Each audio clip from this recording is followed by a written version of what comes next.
listened to John Allen's pre-game speech that he gave to the team, and I feel like that gave them some juice early in the game. But as the game kind of settled, you could see that, at some point, you can only go so deep in your depth chart where you start, until you start seeing like some deficiencies, and I think we saw some deficiencies tonight. Well, I think we've been seeing deficiencies all season. To be fair, right? And Yeah, yeah, there's a thing. My biggest pet peeve with the offense has been consistently, and I'm not going to kill Scott Turner because I mean in this, especially in this game situation, I mean you can only do so much with a guy who was basically at home on Thursday, joined the team on Friday, taking reps on Sunday. Everything is via Zoom. Everything is remote. No real game reps. No time to really build rapport. And Mark Sanchez touched on it on the TV broadcast as well. I mean, he wants to trust the routes and what he knows is going to happen, but he wants to see the guys get open before he's going to sling the ball. And you're not going to be successful. I mean, it worked a little bit in the early frame. The weather got bad, and then the wheels kind of came off. But I'll tell you, there's just something that drives me bananas when it's third and X yards and the team is running plays that are 3 yards short of that, right? And then when the pressure's on and they go into hurry up, I mean, the last maybe it's just something I don't understand, Manny, but like why isn't the play calling consistent from the beginning that way, right? Not necessarily hurry up, but just keep things moving. Like why do we only see, Adam Humphries basically on third downs? Like why isn't he out there running those 6 and 7 yard routes consistently on second down? Maybe I don't know. Like there's just something about the play calling that seems kind of start and stop to me. Again, I know you were around the team through several coaches ago, but I mean you're there every day, or you were there every day. What is it about that situational football that changes in the last, I don't know, the last frame of the game, or when it's desperation time and you need multiple points? What actually happens at that point where things just move a little bit faster and guys tend to get open? yeah. Well, I know it's several things. Especially when you're behind, the defense gets kind of start playing a little lax. But then also you see in hurry up where I mean, across the league in general, when you're in hurry up, unless you're doing it all the time, um, you see quarterbacks become a little more comfortable in playing in hurry up, just because it's like you have a condensed playbook that you're playing from, um, and you kind of have to make quick choices and stuff, and you have the defense off guard. So it kind of helps the quarterback a little bit, but when you're doing it all the time, at the same time, and the defense is eventually going to catch up. But it's the big conundrum with Scott Turner, right? Like I think a lot of people are still kind of on the fence with him, with play calling, whether they like him or not. And I'm still kind of on the fence. I've kind of, in recent months, I think, leaned a little closer to liking him. Yeah. Um, and then I think there's this other component to it too, where it's like, man, this guy has not had a.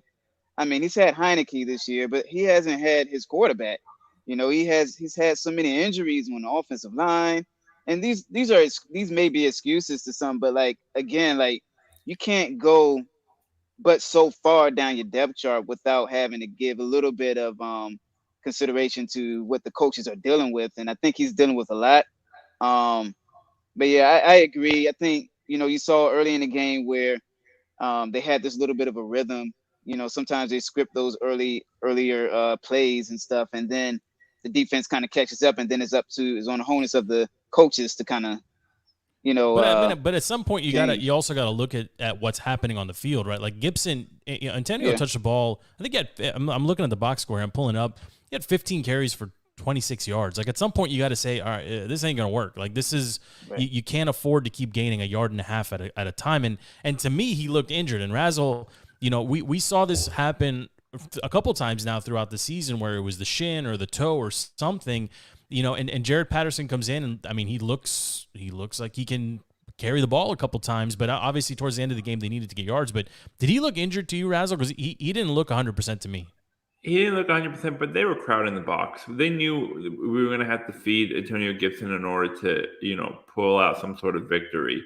We were, like Manny said, we were playing with a limited playbook. They scripted probably the beginning of the game. They knew what they were going to come out with, but there are only so many, plays that they can prepare Garrett with, but we never got to a point in the game where we felt like we needed to abandon the run. We were in this close up until the last drive when they went down the field and they scored that last touchdown. We were in this game. So I'm okay with the game plan of continuing to I mean, Raz, I disagree with you. I don't think they were in this game. Even at 10-0 and 10-3 and 10-10. We were always – it was a single – we had the lead or a single position game the whole game until the last drive. And then, we had to, try to patch something together to try to put points on that last drive before we got sacked on the fourth down. Yeah, I mean, I don't disagree with you. There was a chance. Yeah. There was always going to be a chance, right? And the way the game started was so favorable. I mean, it was. I personally, guys, I've never seen an interception like that before. I've never seen a ball bounce off of someone's heel. I don't think I've ever seen that before. And it just looked like a dead play. The way they even played it with the ref, like nobody realized that the pick happened until except Landon. And then he's yelling at his coach. Yeah. Yeah, I mean Landon. You didn't. I don't think he finished the game on the field. I think at some point he was injured in the late in the third quarter. I don't think he finished the game. But let's talk about Garrett here just a little bit. I mean, he ends the game at going 20 for 31, 194 yards. A lot of those came.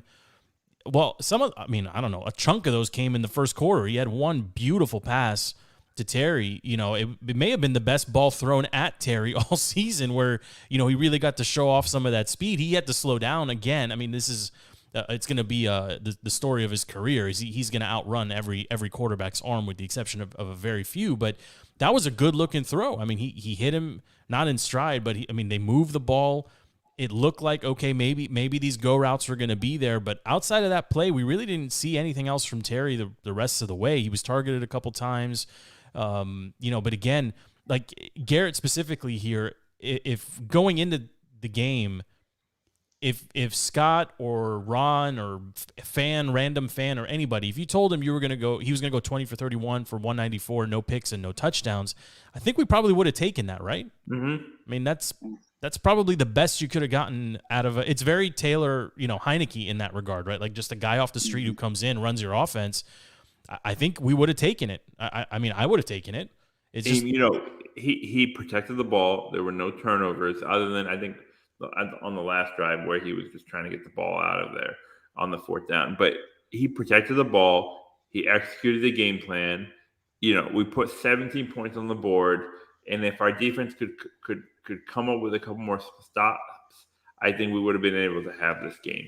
I'm considering what we were expecting from Garrett, I would definitely say that this was a win in terms of the performance that we would have gotten from him.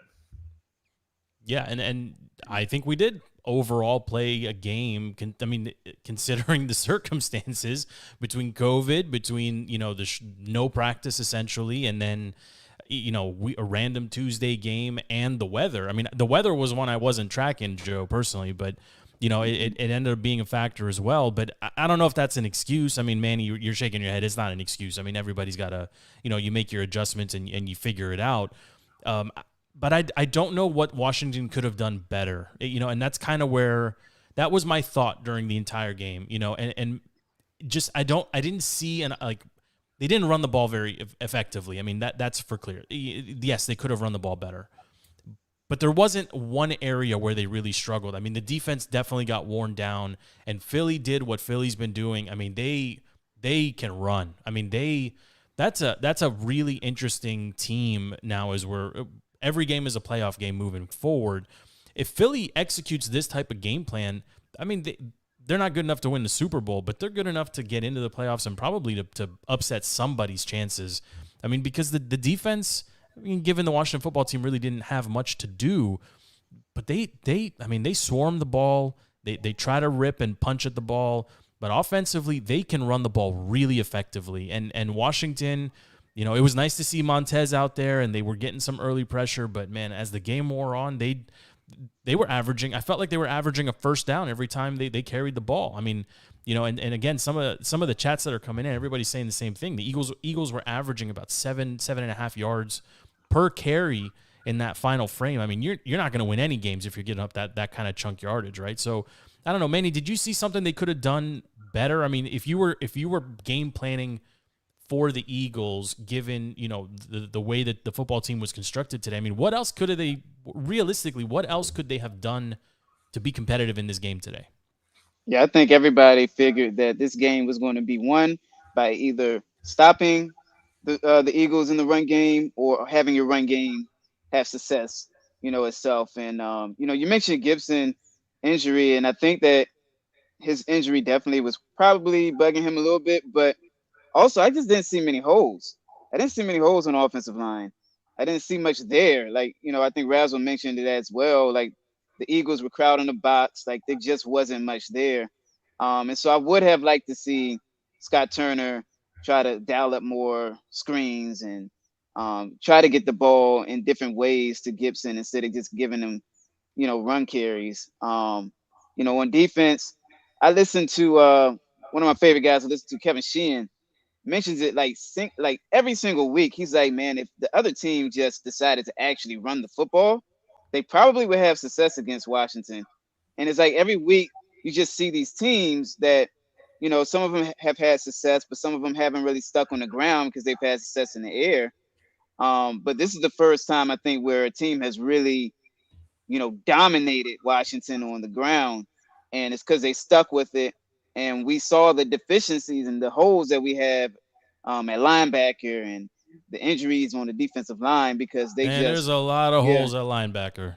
It's, J- I don't think it's anybody Listen, playing I don't want to linebacker. kill Jamin Davis because he's a rookie, but man, Yeah. like for every one spectacular play, or even for every one play where his name gets called, and you want to do the golf clap. All right, good effort, young man, whatever. There's so many plays where he's just completely out of position, where he's Yeah. chasing from behind. He doesn't have that closeout speed. I mean, these are things that you would think Washington knew when they drafted him. Like you can coach a player to understand your scheme. You can't make him faster. And this is just one of those things that maybe I don't know, maybe I'm the crazy one, but like he is what he is. Like he's not going to be faster. He's not going to be taller. You're not going to teach him to anticipate, a snap. A snap count. He'll learn to anticipate. And we saw the Eagles. I mean, probably with the best. I'm blanking on the name, but that edge rusher that came off on like a perfectly timed, blitz on the snap. Like, yeah, over time and years and reps and they're probably, I don't know, like Garrett's probably running like the simplest like on 3 snap count. So I'm sure that factored in as well. But Jamin Davis in particular, I mean, for me, switching to the defensive side, like every time I see his number like flash on the screen, he's usually chasing. And it's very rarely, a play that makes me feel like we got value, that he's a first round caliber talent. I mean, maybe I'm just not seeing it, but he seems like he's always out of position. I don't know if you guys agree with me. That's something that can be coached, though. I think that's something that over time that he can improve on and learn the scheme and learning where to be at the right place at the right time. I'm not ready to give up on the kid. He's still a rookie. I know he hasn't had the greatest year. We're probably comparing him to the other guys that we see who got drafted a couple spots ahead of him that we'll see next week in Micah Parsons. But I'm not ready to give up on Jamin Davis. I think he has, the physique and the skills and the talent to be successful in this league and here in Washington. But is he playing like a first round pick, Joe? I mean, is he not that much I'm better? not ready to write him off like you are. I mean, It sounds like you're ready to just cut him loose and let him go find somewhere else to play.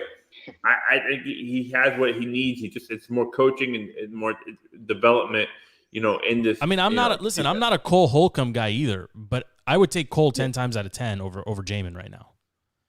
Yeah, and that's just because he understands the scheme. I mean, he's been in the system. He's been in the league for a much longer period of time. Yeah, all right. That's fair. I wasn't high on Jamin coming out, but at the same time, kind of leaned to the thought of, hey, we have 2 former linebackers who are coaches on the team, picking this guy out. Like you expect them to know what they're doing there, and so I still trust that component to it. But I do get what you're saying, Joe, because typically when you have a player who has height, weight, speed, and has those raw ability that you expect them to display on the field, Like normally, even when that guy is super, super raw, is just like doesn't really get it fully mentally yet, you still see him flashing at least a little bit of his gifts on the field. And I just haven't seen it yet. Like there's been maybe two plays that I can remember where Jamin, you saw a little bit of his closing speed, but at the same time, it just hasn't been like that dominant. That one play where it's like, oh, okay, his height, weight, speed is legit. And so that's my biggest concern because, it's like if he hasn't shown that yet, like, does he actually have that? I remember listening to his linebacker coach um, get interviewed back when he got drafted, and he mentioned that he was super surprised that Jamin ran where he ran in the 40. It's things like that where it's like, okay, is he really that fast? And then the mere fact that they have him playing middle linebacker, that's also, an area where, I don't think they should have started him off there. I think he should have been an outside linebacker. Maybe would have seen a little bit more. But I'm not giving up on him, but I agree. Like I would expect to see a little bit more just from a raw, standpoint because everybody was touting his height, weight, speed. Yeah, I'm with you on that, and keeping it on the linebackers for a second. I mean, Montez Sweat looked. I mean, it was nice to see him back out there. I mean, Montez played an all around, a good game for somebody who's been missing from the team, hasn't been practicing with the team or been around the team for 5-6 weeks. He did have that forced fumble on Jalen Hurst, and that Landon Collins ultimately picked up. I mean, Landon Collins had he had a career quarter. That first quarter was great for LC, right? Between the interception and the fumble recovery, he was playing great, but it was good to see Montez out there, and I mean, Landon played okay. Jonathan Allen continues to be, I think, the unsung hero. I mean, he is the leader of this defense, bar none. Yep. My guy Matt Anitis, Matt had a good game too. I mean, he came in and did what he needed to do, but the defense as a unit, as the game progressed, man, you could just tell, like they were tired. The holes were wide. I mean, it wasn't pretty, man. It was a show. If you look at the time of possession, Joe, just I had it up just a second ago. Look at the time of possession, and the Eagles had the ball for 35 minutes of the game, and even leading into the fourth quarter, it was the ratio between football team and the Eagles having the ball was substantially in the Eagles' favor. So I mean, they were exhausted. It was a weird week. It was Tuesday night. It was raining. Obviously, being in Philly sucks. Nobody wants to play. Or Philly does suck. That's people got to. I mean, listen. Yes, we're homers and we're fans of the football team. Yes, okay, no problem. I'll speak for myself. Philly's the worst. Okay, yeah. It's literally the worst. The classless people. The food is shit. The people are annoying. Like they boo Santa. I really, really don't like Philly. Dallas is annoying because it's all a bunch of Dallas fans everywhere that have never been to Dallas and whatever. Okay, but Philly, they're rude and and they're sitting there thinking, oh, our team's got a chance to win the Super Bowl. No, your team beat up on a team that they should have beat up on tonight. Like they're not going to go into Lambeau and upset Aaron Rodgers. Okay, they're not even going to. Just something about Philly drives me insane, and that's why like that trip to Philly, we did it once upon a time. I'll never do it again, but even leading up to the game, I mean the constant whining and crying about how the football team is being given an unfair advantage and given extra days and whatever. I mean, best case they would have seen Taylor Heineke, and worst case was tonight, right? Or best case for them, they would see the backup's backup. I mean, literally, like, what are you complaining about? It's just how they are, man. Like, it's an annoying city. But you're right on the time of possession thing. I mean, at one point it was 3-1, and by the end of the game, official time of possession, Eagles 35, Washington football team 24. But you're right. I think going into the fourth quarter, it was like 32-12 or something. It was extremely lopsided. But everything was lopsided, Joe. I mean, look at the total yards. I mean, the Eagles ended up going over 5. Oh, yeah. They doubled them up. They doubled them up. I mean, 237 for the football team. Yeah, 519 for. Very balanced too. I mean, it was 281 to 238 passing to rushing. I mean, it was the rushing is just embarrassing. 238 to 63 is. I mean, You're never going to win a game like that. Yards per play, again, Eagles were averaging 7.4 yards per play. They're averaging a first down every 1.2 plays. Like you're Well, let not me going to ask you win this: many do you games. take back what you said about Jalen Hurts the other day? No, I think no. No. He won't be the starter in Philadelphia next season. Year? No, man. I don't see it. I don't see it. He's got them he doesn't 7-7. protect the ball. They're driving. They have. I think right now the Vikings have that last playoff spot in the NFC. Yes, but he's got them in contention. I think they got the Giants next week, and then we play them again, and then they wrap up with the Cowboys. I think that's how the way their season ends. Or am I? Yeah, I mean, Listen, go ahead, Manny. I hope that Hurts stays there, because if it's not him, it's probably going to be Deshaun Watson. I don't want Deshaun Watson in Philly. You know, the Eagles were, playing it. There's a lot of talk around him, but then they kind of died down. I feel like, could be, or they may, go with Gardner. I mean, Gardner looked good last week. I'm surprised they didn't give him another shot. I know Jalen had a couple extra days to get healthy in order to play tonight. Well, Manny, you're a Deshaun guy. I think you were open to Deshaun coming to DC as well. Oh, 100%. I mean, still, next offseason, I would be campaigning for that. As long as, the expectation from what I've been following Josina Anderson. I think she's been doing a great job on that topic, and it sounds like he's probably going to come away kind of clean from that. And so if he does, I'm all in. But Philly has a lot of picks, a lot of ammo to throw out there for Watson, and I think they would if they want to move on from Hurts. So you'll have some competition there, but I would be all in. Am I crazy, Manny? I mean, do you see something in Jalen Hurts that I don't see? Because to me, he looks very average. I mean, he's 15 or worse. Like he's not a top 15 quarterback in the league. No way. Well, I mean, he's got him in a good place. He's got him in a place where they're fighting for a playoff spot because of his play, not in spite of his play. Well, what would you guys think of him compared to Lamar? I mean, Lamar's the MVP of the league. Lamar does everything Jalen does so much better. I mean, he's more accurate on the deep throw. He's got more speed. In the league. He's the most overrated quarterback in the league. He'll have one game where everyone on ESPN just starts slurping over his play. Then he'll have 3 to 4 weeks where he's just, not running backwards or can't even hit anyone in it with an accurate pass. I'm not saying Jalen and Lamar in the same conversation. I would obviously take Lamar over Jalen, but either way, Lamar is pretty overrated, and you can see based on the way the Ravens are probably going to miss the playoffs, this year. Yeah, but Lamar is also playing with, it's fair to say, with less talent. I mean, he has less talented receivers. Who would the Eagles have it? I mean, Devontae Smith, okay, rookie, but other than that, I mean, all of Jalen Hurts. Devonta Smith is a baller, man. I mean, that kid can play. I'm saying, if you look at Jalen Hurts, a majority of his incompletions were drops. The tight end Goddard dropped a couple. Goddard dropped a zillion. Yes. Right, and a couple other guys. I saw a couple other drops out there. His passes were on there.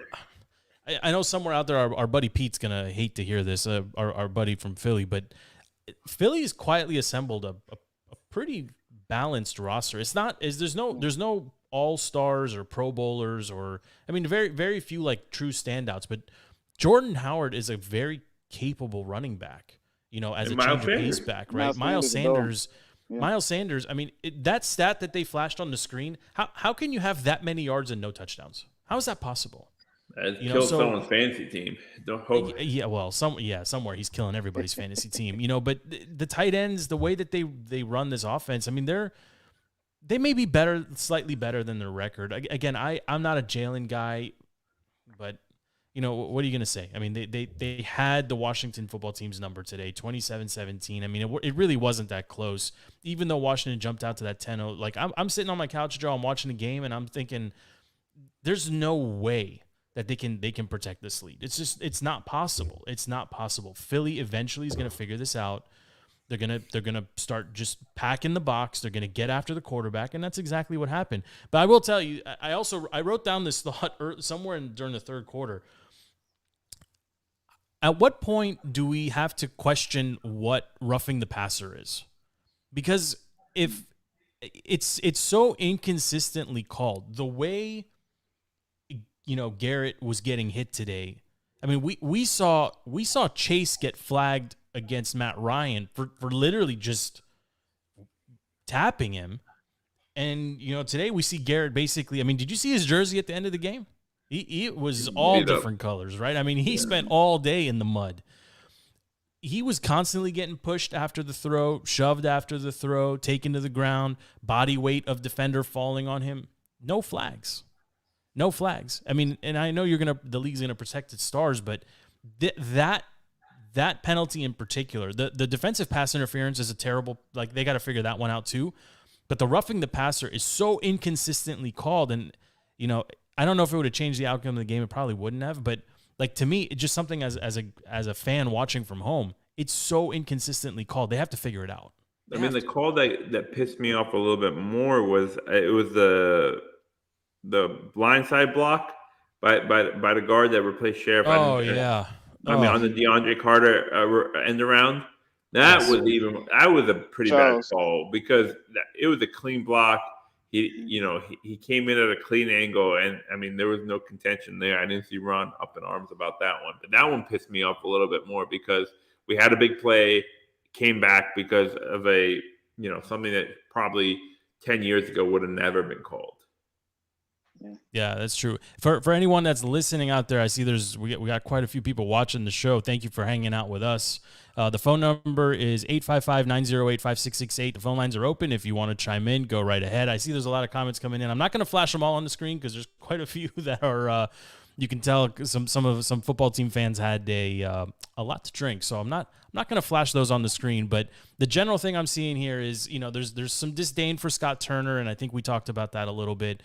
There's some questioning about, would this game, this is an interesting question, guys. I mean, would the game have been different had Taylor been able to go, or had Kyle been able to go? And I think the answer with Kyle is probably not.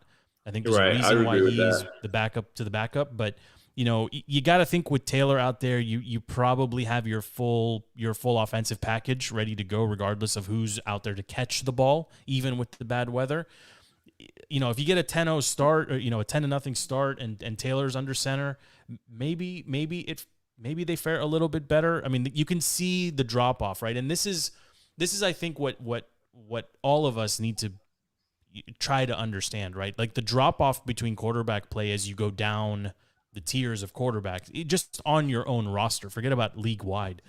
The fall off theoretically from Fitzpatrick to Taylor, I think, was maybe pretty substantial. But now you go from Taylor past Kyle Allen, past Shermer, all the way down to to Garrett. Like, you're running, I don't know, 20% of your plays. I mean, I don't know how much creativity there could possibly have been in tonight's offensive set, but I don't know, Manny. You're not the biggest Taylor guy. I'm trying to be polite. I mean, I don't think you're a Taylor guy at all. But I mean, do you think the team would have fared a little bit better with him today under center? Yeah, I mean, and so I'm not a Taylor hater. Like, there's things I like about Taylor. It's just I'm not a guy that thinks that Taylor is the starter of the future. But I think we'd all agree with you there. Yeah. But I would have been comfortable with either Allen or Taylor in today, and I think that Allen would have possibly won this game, either him or Heineke. I think either one of those guys being in, I think Washington may have a chance to win. Like that throw to Terry, that was the biggest play of the game. That should have been a touchdown. I think if Allen was in the game, that probably would have been a touchdown. Heineke, I don't know. I think Allen has a little bit of a little stronger arm. Oh, come on. With Taylor, we know that ball's not getting there. Yeah. it is not getting there. But I think if Allen were to have played, I don't think you would have seen a drop off in the play calling. I think the coaching staff is very confident in what Kyle Allen can do. I think you'd see the same game plan going into the game as you would have if you had Taylor at quarterback. Yeah, I completely agree. I agree. I agree with that too. Yeah. I mean, what about RG3? I mean, he wanted to come play quarterback this week. That guy. Manny, call your boy, Manny. And I know you and him. I know you got his number. You give him a call and tell him to get out of his own way, man. This guy, I don't know what that guy's doing. I was around him quite a bit, man. I mean, you know what? Washington should sign him. They should there you go, Manny. There you go. They should make him a backup and they should put Survivor on the back of his jersey. No, I mean, come on. Let me play this out. Do you think? I mean, you brought him up, Joe. So I'm not gonna. It Don't was be a mad. joke, Razzle. No, I don't want that guy. I don't want that guy anywhere. When he was We in probably Baltimore, would he have was had too a better close. chance to win tonight if he was our quarterback. No, No, We man. would have had a better chance. I think we would have been able to have a little creativity in the offense. I think we would have been able to do a little bit more. You're playing Madden, dude. Like, no. RG3 is not coming in here. No way. No. Do you know way. how good the ratings of the game would be? Do you know how many Washington fans would have been there? How would have made the trip to Philly if they knew RG3 was the quarterback? I mean, what do you have to do? I think you're over romanticizing the RG3. Like, Maybe I am, 2012. but Listen, what do you have to 2012 was hang on to? amazing, right? 2012 was amazing. 2013 was not, and 2014 and 15, no way, right? I mean, all the love I think Joe, he's 15 trying to ain't write play. a book. He's writing a book like in his spare time about like, hey, guy, I'm gonna tell you all the truth about how terrible Ashburn is. Oh, by the way, Ashburn, if you need a quarterback, give me a call. I'm ready to go. No one I'm else just is saying that for the irony. storylines. I'm want it so I can watch it the next day unfold on all this sports talk radio shows and talk about it. That's the only thing I'm rooting for here. No, I mean, he just. Man, the RG every time it comes up, I want Kirk. Okay, if we're gonna go into the time machine, give me Kirk back. Your boy Kirk got 2 straight primetime victories in the last 2 weeks. You should be. I mean, your boy look, Kirk's Kirk, on the way to the playoffs because we lost. Manny, you were around Kirk a whole bunch too. If you could have one of those two guys, I mean, look, you literally covered the team when they were both there battling it out or pretend battling it out. Obviously, it was going to be RG3's. He was going to be the guy no matter what, but. I mean, how much differently could this team – what position would this team be in right now if Bruce Allen hadn't effed around and just signed Kirk to a 6-year deal instead of the back-to-back franchise? He would still be here. He would still be here at 18 and 19. He'll be here, and we'd be exactly where we are today. No way, Joe. No way. I actually agree with that sentiment. Like, I do think that this team may be a perennial playoff team with Kirk, but I don't think you go too far with Kirk. Right. And that's the only thing. He's not a championship quarterback. I think he would keep this team in contention every year, but he's not a championship quarterback. I mean, and I would take him over Robert, to be clear, though. Yeah. Dude, I'm just joking around with the Robert thing. Oh, yeah, now you're just joking around. No, I'm saying you give me the 2 options ready to today. pick him I'm up from his taking house. Kirk, but I'm saying paying Kirk the type of money he's getting paid right now, he's not worth it. Like, I'm good with him being in Minnesota. Yeah, look, I listen. Kirk isn't worth. I wouldn't have listen. The same record. If I'm in charge of the football team back then, he's worth Tannehill money, which is what he should have gotten 18, 19, 20. Escalating games. To now, he would be at 22, and you'd be in a position where this would be year 6. You're not going to probably extend him, or if you do, you're going to try to get him at value. But I mean, what Minnesota extended him at, which I think is like 34. Like, did they end up extending him? I know he had an initial. He's extended. He's under contract for the rest of this season and next season, and then he has a player option after that. So he's probably going to get a new coach next year if they don't end up making the playoffs. So he's going to have to start. But you're sleeping on the Vikings. I think they're better than their record, and I think if Dalvin Cook is healthy, I mean they got they got people to run the ball. They got people to catch the ball. They got people to throw the ball. And that defense doesn't have to do much if it can get out in front. I mean, they've squandered quite a few leads, and they lost a whole bunch of games in the early part of the season, at the gun, basically. So I think the Vikings are better than their record. I think they can go to Dallas and win a game. I think they can certainly go, maybe not Lambeau, but I mean, they could go down to Tampa and upset Brady and the Bucks. I mean, Brady's missing all kinds of pieces now. I mean, I'll give you maybe they'll be able to beat Dallas in the playoffs. Other than that, I think the NFC is way too stacked. I mean, the way the Niners are playing, the way the Rams they won tonight. I know it wasn't a pretty win, but it was still a win.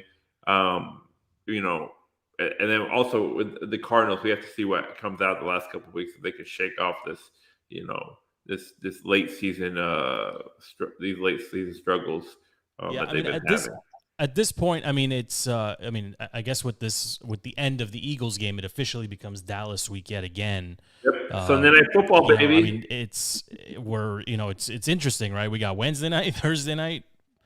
We get a Friday break night. tomorrow, and then we come back on Thursday. Yeah, it's nice. It's nice. We have games on Thursday, 2 games on Saturday, 12 on Sunday, and then there's a lot of football over the Christmas or the holiday weekend, but it is officially now Dallas week. I mean, the football team sitting here at 6-8. I mean, they would have to, at this point, they need help, right? And I don't want to go too deep into the playoff talk, but in reality, they still have a path forward because they got some tiebreakers. But I mean, it's a long shot. I think you want to get one against Dallas just to say you got one against Dallas. I mean, that game, especially in Dallas, it means something to go down to Dallas and get a game. But I don't know how they can do it if the roster for Sunday is constructed the way the roster was constructed tonight. I don't know, Manny. What do you think? I mean, I mean, it would be nice for them to get one against Dallas and then hopefully end with a win and finish the season, at 500 or close to it. But this roster that took the field tonight cannot go to Dallas and win. I mean, that's my sentiment. Well, first of all, they're taking their heated benches down to Dallas, so that's a plus. At least they'll be able to sit well. But I mean, personally, didn't Dallas do that first when they came did, last 2 weeks last week? Dallas was the first team in the history of the league to travel with their own benches. And they brought them to FedEx. Now, there's more to the story. It wasn't just that's the punchline, but the real story is the Seahawks had let them know or let the league know that the heated benches in Washington weren't working when Seattle was here the previous week on Monday night. So Jerry, because he's Jerry and it's the Cowboys, calls up the manufacturer of the bench company and says, send me Cowboys benches to Washington, which is exactly what happened. So, the first time in the history of the league. So, pretty crazy. Yeah, I mean, of course. But you know what? We can't pretend like that their fans didn't take over FedEx. I mean, it was 70-30 Cowboys fans in FedEx. I mean, what an embarrassing thing. But honestly, the stadium is terrible. So that's another story. Man, you were going to say something about Sunday's game against the Cowboys. Yeah. I think that Washington could have definitely beat the Cowboys last week, or I guess 2 weeks ago now. Their offense, Dallas offense, has not been right, but their defense has been playing lights out. So this upcoming game, you expect to have Tony Pollard in this game probably. Ezekiel seems to be playing a little bit, healthier now. That would be a concern, especially after Philly ran all over this defense. Can they stop the run? That's going to be key. It'll be important to see who they get back at quarterback, if it's Heineke or if it's Allen. I don't know, man. I think that Dallas is definitely the cream of the crop in this division. I don't know if Washington will be able to beat them this upcoming week. I don't expect Washington to make the playoffs at this point, but it'll be nice for them to get something. So hold on, Manny. While you guys were talking, I was playing on the ESPN playoff machine, and I put together a likely scenario. I didn't fully, flesh it out here. Here we go. But we can go 2-1 over the next 3 games, beating the Giants. Okay. So like, give me the 2 wins. The Cowboys. Give me the 2 wins, Razzle. Who are they going to beat? We had to beat the Eagles and then the Giants. We would lose to the Cowboys next week, but then expecting the Rams to beat the Vikings next week and the Eagles to beat the Giants. And then in week 17, we beat the Eagles.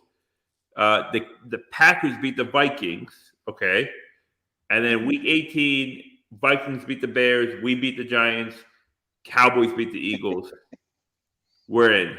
That's called we need help. Yeah. Right? Yeah. It's not. But there's a chance. That last spot between us. There's a chance. That's right. There's a chance. I'm saying, but there's a good chance. Yeah. I'm not ready. I'm not ready to count us out, and I'm not ready to count us out on the bet that we put at the beginning of the season. We took the over on 8.5 wins. And so I think we have to win out at this point in order to get there. I mean, it's 6-8. They're gonna have to sweep. But to win out to get to that 9 win for us to cash in on that over on 8.5. Yeah, it turns out that Vegas knows what they're doing after all, right, Razzle? I mean, house always wins, man. They just they suck you in and they just take all your money. I mean, that's they did that.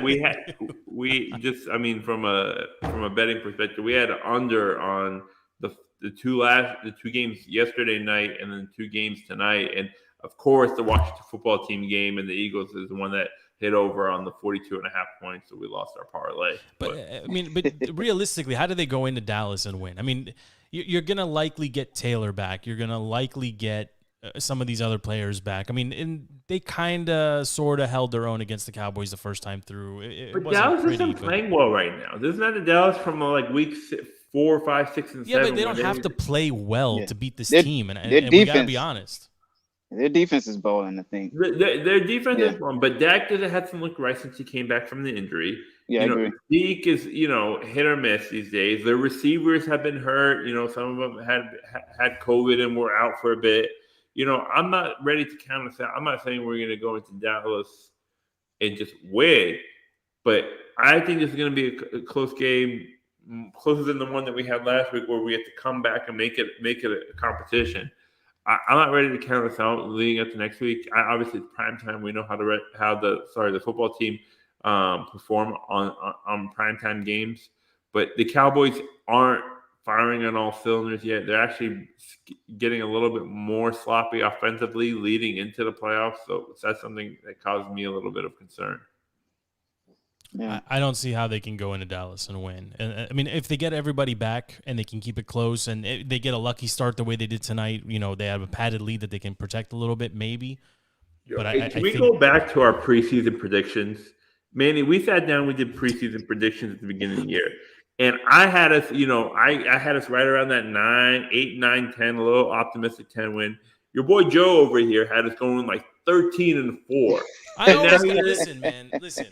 I'm a real fan through and through. That's how we pick games. If you're a real fan through and through, you're going to say we're going to get healthy this week. We got all the COVID stuff out of the way. We got our players back, and we're going to go into Dallas, and we're going to compete, and we're going to make it. We're going to make a push to the playoffs. That's what I want to hear from you. Well, I think Manny agrees with you. I think Manny can make it. I think Manny believes that the football team can make it a game. I think they can make it a game. I think they can. Would you pick them to win? Will they win? I don't think they will. I don't think they will. See?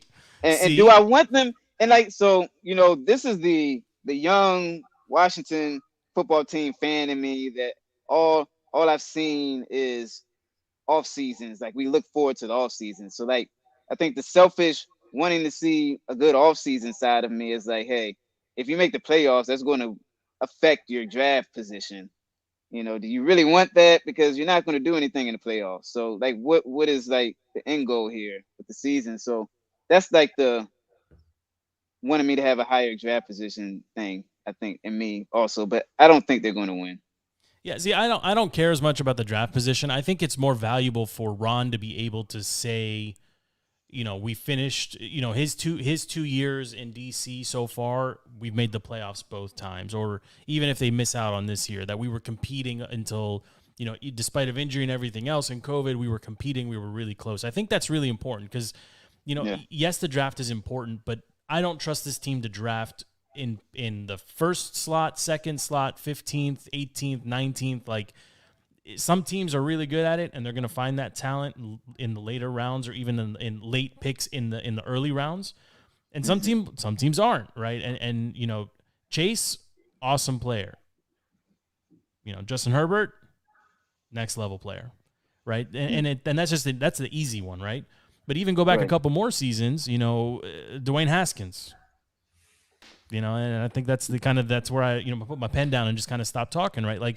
They get infatuated with players and they can't seem to see past it, and it's the draft is important, don't get me wrong, but I think the team, to be able to retain the talent that you have, you need to be consistently winning. Nobody's going to come play for a team that is, a 4 and X number, 4 and whatever, or 5 and whatever, every year after year. And Ron's building something here. So I think he needs to stay on that path to be able to bring in free agents, but also to retain the talent that you have here. You're going to have players that you're going to have to re-sign. This defense is full of players that they're going to have to make decisions about within the next couple of seasons.